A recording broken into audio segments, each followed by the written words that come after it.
Capricorn, this is for you. Today is January 10, guys. Okay, Capricorn, this is for you. Tingnan natin ang inyong career or inyong paglalakbay. Okay, guys. Capricorn, this is for you. Kumusta na kayo, guys? Busy ang buhay, busy ang life, everything. Okay, Capricorn. Ang iyong travel ng buhay, tingnan natin. At yeah, speaking of travel, crossing bridges. Okay, bago kayo lumisan o umalis sa inyong lugar o sa inyo kung may pupuntahan kayong ibang bansa, ibang city, ibang country is siguraduhin yung kayo ay tuluyan na nakapag-healing. At na-release na lahat ng inyong mga nararamdaman sa sarili, sa ibang tao, at tuluyan nang nakapag-move on. Tuluyan nang naisara yung lumang old cycle ninyo, okay? At mga taong nagdaan sa buhay ninyo. Kung kayo ay nagbabalak na ang ilan din sa inyo is magko-cross, something cross. Okay? Cross bridges, cross country, okay? Paglipat ng ibang lugar, galing sa ibang bansa, pupunta sa ibang another bansa na naman, another country na naman, okay? Andito ang discovering truth. Okay, speaking of crossing ng bridges ninyo is yung Capricorn. Paglisan nyo, pag-alis nyo sa mga taong hindi nakararapat sa inyo, hindi deserve sa inyong value, okay? Mukhang kayo ay i-ignore nyo na yung mga taong walang pagpapahalaga sa inyo. Okay? Doon lang kayo maniniwala o doon lang kayo sasama o doon lang kayo pupunta sa lugar o sa mga tao, doon sa side ng mga taong nasa katotohanan lang. Okay lang sa inyo. Guys, is ganito ang gagawin simula sa araw na to. Yung mananatili kayo sa katotohanan lang. Kahit na may magalit sa inyo is wala kayong pakialam. Basta kayo ay nasa side o nasa panig ng totoo. Kung sila man ay papunta sa kanan, kayo ay papunta sa kaliwa. Okay. Hindi kayo makikiayon o makikihalubilo sa kanila. Kahit na kayo ay ayawan nila, basta kayo ay nasa tama, alam nyo kayo ay nasa tama, doon kayo maybe papanig o sasama. Okay. Tingnan natin na inyong career, Capricorn. January 10, 2026. At sa mga magse-celebrate ng kanilang kaarawan ngayong January is happy birthday, guys. Okay, Capricorn. Tingnan natin na nakapaloob dito sa inyong career. Andito din ang manifesting. Okay? Kung kayo may gustong i-manifest, kayo din ay parenthood, something na lang sa inyo magkakaroon ng baby o magiging isang parent. Okay. Kung kayo may minamanifest sa ngayon, guys, o sa nangaraang taon, ipagpatuloy lang ninyo. At ito ay magiging makatotohanan o magiging reality sa inyong kasalukuyan. Kumbaga, ang inyong minamanifest na to is yung may kinalaman sa inyong desire, sa inyong gusto talaga, yung parang dito ako masaya. Ito yung gagawin ko. Okay. At ito ay coming to your way. Coming your way soon, guys. Patuloy lang kayong yung faith ninyo kay God, yung inyong pananalig na ito'y matutupad at ipagpatuloy ang ginagawa sa buhay at manatili sa panig ng katotohanan. Okay, tingnan natin to, guys. Change. Okay, pagbabago. Let's change. Okay. Sometimes you must embody the change you want to see. Okay. Maaaring sinasabi nyo na gusto ko ng pagbabago. Kaya nga andito yung discovering truth sa inyong unang message na kayo ay iiba ng landas sa mga taong akala ninyo ay totoo, akala ninyo ay dun ang tama, pero this time, maaaring ngayon 2026, nag-iiba ang inyong pananaw sa buhay. Prinsipyo, kahit nasabihin ng matagal nyo na silang kilala o kaibigan is, maaaring gusto nyo ng pagbabago. Paglipat din ng bahay, paglipat din ng apartment, guys. Okay, sinasabi nyo na, kailangan na ng pagbabago. Ito ay nararapat mong gawin, guys, embrace it. Ang pagbabago na yung hinihiling o gustong mangyari. Ilan sa inyo talaga ay lilipat ng inyong titirahan. Maaring tawid, hindi ko alam kung tawid dagat ang inyong bahay o something na ito ay maaring gusto nyo, maiba naman sa kanila. Umiba naman ng gagawin sa kanila, maiba naman ng mga routine sa buhay. Okay. Mas maganda yung pagbabago ninyong gagawin sa ngayon. Embrace nyo to, guys. Tingnan natin itong change na to para sa mga Capricorn. Ano nakapaloob dito sa pagbabago na to? Para sa inyo, guys.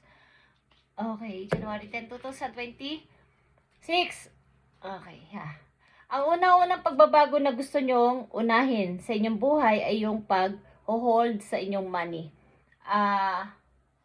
Kailangan ko nang magtipid o something na i-hold ang aking money. Hindi ako basta-basta magbibigay sa kanila or magpapahiram na o magbibigay na ng lubos-lubos. Magtitira naman ako ng para sa akin. Kailangan kong mag-ipon. Kailangan kong maging kuripot this time o this year. Kailangan kong maging maramot sa inyo. Sapagkat, paano naman ako pag ako yung nawalan? Okay, iniisip niyo yan sa inyong kasalukuyan na kailangan nyong magtipid, kailangan nyong i-hold ang anong meron kayo sa ngayon na pera, guys. At maaring may magalit man sa inyo o wala, is kailangan nyong gawin ito. Okay, guys. Let's change sa mga Capricorn, the Hierophant is here. Especially din sa inyong pamilya. Sa loob ng tahanan. Pamilya na may kasama magulang, mga kapatid at mga kung may asawa kayo. Maaaring may mga konti-konti kayo mga pagtatalo o hindi pagkakasundo sa inyong family, hindi magkakasundo, hindi magkaka-close, hindi nagbabanding. May mga gatong usapin sa inyong family, Capricorn. So, ito yung gusto nyong mabago, na magkaroon ng kaliwanagan at konting pag-uusap man lang sa aming tahanan. At yung pagiging isang kaya nyo pinagtatanggol ang sarili nyo sa lahat o sa iba o sa nakakarami sapagkat madali nila kayong o gusto nila kayong laging hindi kayo magtatagumpay. Andun yung tumataas kayo at nagkakaroon ng tatagumpay sa inyong mga plano, sa inyong mga ginagawa sa buhay. Andun yung mga taong palagi kayong inaaway or parang pinagsasalitaan na masakit. So, andito yung pagiging isang defensive. Ito yung gusto nyong baguhin. Yung paano ko maiintindihan ng iba. Yung pinaglalaban ko. Pinaglalaban ko lang naman ang sarili ko dahil nasa tama ako. Bakit walang nakikinig sa akin? Walang walang pumapanig sa akin. Nasa tama naman ako. So, andito yung mga pag-aaway sa paligid sapagkat ayaw nila na ikaw ay aangat sa buhay. Ayaw nila na ikaw ay mag-move on ng tuloy-tuloy. Okay, Capricorn? So, ito pa yung mga dapat mong baguhin at dapat mong malaman sa iyong buhay ngayon 2026, Capricorn. Yung tuloy-tuloy na pagbangon. Tuloy-tuloy na pag-move on. Tuloy-tuloy na paghihiling sa sarili. Yung iwasan na yung matagal na pag-stuck sa sitwasyon na alam mong ikaw ay niloko, ikaw ay sinaktan, ikaw ay pinagsalitaan ng masasakit, tama na yon. At tuloy-tuloy na sa pagbangon, tuloy-tuloy na sa hihiling. At pabayaan mo na sila. Okay, Capricorn? At ang ilan sa inyo ay magse-celebrate ng kailang birthday. So, happy birthday sa inyo, guys. Okay. So, kayo ay maaaring aalis o iiba ng lalandasin sa buhay. Something na kayo ay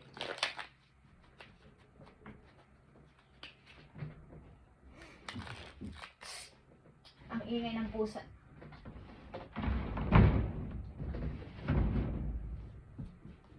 Sorry, guys.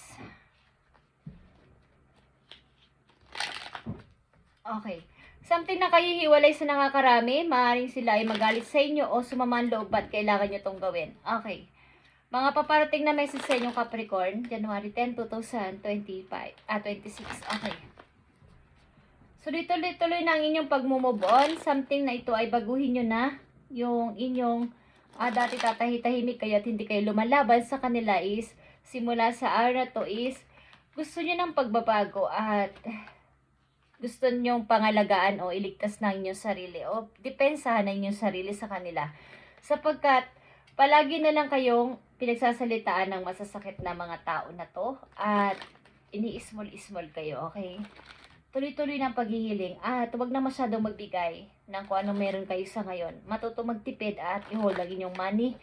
Kung yan naman na yung marami o konti o basta kung anong hawak nyong pera o anong inyong naiipon, i-try nyo muna na huwag kayong magbigay o magpahiram o magpautang, guys. I-try nyo i-hold, ipunin ng palihim. Okay, Capricorn, paparating na message po you, January 10, 2026. Tingnan natin. Take the spirit. Paparating na message po you, Capricorn. Okay. Ibaon nyo na sa limot ang mga pinagdaanan ninyo, mga nakaraang taon pa o nung isang taon. Ibaon na yan sa limot at tigilan na ang pag-doubt sa inyong kakayanan. Okay. Tingnan natin yung paparating sa inyo. Six of Pentacles, guys. Ito ay give and take, receive, and give and receive. Okay. Kung anong binigay ninyo, anong inyong ininvest sa inyong mga nakaraang taon, yun din ang matatanggap ninyo mula kay God. Yung give and take. Okay? Yung patas. Okay. Maring, hindi man kayo lalaki ang, kumbaga hindi naman tataas, hindi rin bababa ang inyong money, ang income ninyo. Palaging nandun lang sa gitna. Okay. Paparating na message po yung Capricorn is, andito yung paglipat talaga. Relocation, something ilan sa inyo magre-relocate at maaaring may lagi kayong kasama sa inyong mga gagawin decision sa buhay. Maaaring anak ninyo o something na malapit sa puso ninyo, malapit na kaibigan ninyo, matagal na, at lagi nandyan nakaagapay sa inyong mga desisyon at mga gagawin sa buhay. Andito yung give and take na pagbibigay sa iyo ng award o reward ni God sa iyong mga ginawa. Okay. Capricorn, hindi ka pababayaan ni God sa iyong mga gagawin sa buhay at paplanuhin sa mga susunod na araw o linggo o buwan. Okay. Sapagkat andito yung iyong pagpupursige na pumanig sa katotohanan. Okay. Maaaring kayo ay nakadiscover nyo na mali pala tong aking pinapanigan. So, ikaw ay tatayo sa iyong pananaw at pabayaan nyo sila kahit na ikaw ay mag-isa lang is maaaring kayo ay maninindigan sa iyong salita, sa inyong desisyon at sa inyong plano. Okay, last message po you, January 10, 2026, Capricorn. At kung saan man kayong bansahan doon is mag-ingat kayo, guys. Kung ano man ang inyong ginagawa sa buhay kapag nababasa o narinig nyo ang message na to, is kayo ay tuloy-tuloy sa pag-move on. Tuloy-tuloy na pag-change sa buhay at iwasan na ang pag-stuck ng matagal sa alam ninyong kayo ay sinaktan o pinagdamutan, something na kayo ay pinagtiisan, pinagtaksilan, something is kailangan na ng pagbabago dito, Capricorn. At iwasan ng masyadong magbigay. Ipunin ng pera. Ipunin ko anong meron kayo sa ngayon. Pabayaan yung sila'y magalit sa inyo sapagkat kayo naman ang nawalan, hindi kayo matutulungan ng mga yan. Okay. Capricorn, this time, kailangan nyo magtipid at ipunin ko anong meron kayo sa ngayon, malit man yan o malaking pera, is kailangan nyo itong i-hold. Kulang na lang ay inyong wag sabihin na meron kayong ipon. Okay. Message for you na mahalaga, if it's the meant to be, it will be. You won't have to force. Capricorn, convince or worry about over it. Let it flow. Let it be and let it come to you. You are attracting everything you need. Trust the timing of your life. So sa ngayon is wag kang masyadong Bawa, ito yung gusto ko. Kailangan ko nang gawin ngayon. Ngayon na o bukas na. Kailangan is ilagay mo sa isip mo palagi na kung mangyayari is mangyayari. Okay? Yung mga bagay-bagay na yung minamanifest ay ito ay tuloy-tuloy mong i-manifest sapagkat ito ay mangyayari sa itinakdang panahon ni God sa'yo. Mag-trust ka na ito ay itatiming niya sa tamang panahon, tamang itong panahon na mangyayari sa'yo at huwag ka mag-alala, don't worry. Okay, let it be. Let it flow and let it be. Guys, at ito ay mangyayari sa'yo. Ma-attract mo o na-attract mo ang lahat ng gusto mo sa kasalukuyan. Kaya huwag ka mag-alala. Na-attract mo to. Okay? Huwag mong ialaw sa iyong buhay na ikaw ay abusuhin ng mga tao na to. Stand your ground. Ano man ang sabihin nila sa'yo, ipaglaban o depensahan mo ang iyong sarili sa kanila. Okay guys, huwag mong pabayaan na ikaw ay malugmok, madrain o kanilang api-apihin na mga taong ito na ikaw ay pinagkakaisahan. Ano man ang kalagayan ninyo sa ngayon, huwag niyong pabayaan na kayo abusuhin. Okay? And you will be treated how you allow others to treat you. Kung ano yung pagtrato mo sa kanila, dapat yun ang alam mo o isiksik mo sa isip mo na yun din ang dapat nyong itrato sa akin. Nire-respeto ko kayo, dapat nyo rin akong irespeto. Okay? And huwag kang papayag na abusuhin kanila. Hindi mo yon deserve. Okay, Capricorn. At ito yung mga dapat mong baguhin. Let's change. Para ang iyong pagdating ng money ay tuloy-tuloy sapagkat mababago ang surroundings mo. Ilan sa inyo ay maglilipat ng apartment o bahay, palagay ko apartment, okay, is pilitin yung kayo ay depensahan niyo sarili niyo sa mga pwede sa iyo magsalita ng masakit.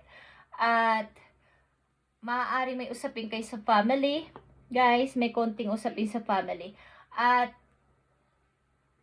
mag-move on na ng tuloy-tuloy. Huwag pabayaan kayo ay nandito na nakalugmok lang dyan. Hindi kaya magsalita, hindi kaya mag-decide. Okay, Capricorn, ano man ang inyong age, sa kasalukuyan, wala ditong, hindi pinag-uusapan ng edad dito sa kumbaga sa ano nyo sa inyong pananaw at sa inyong prinsipyo, kung ano man ang inyong age. Okay? Dapat yung paniwalaan na, kung anong trato ko sa iyo, dapat ang trato mo sa akin. Respeto is respeto para sa akin. Okay, Capricorn? This is your reading today, January 10, 2026. At mag-ingat kayo sa amang kayong lugar andoon sa ngayon. Thank you and God bless.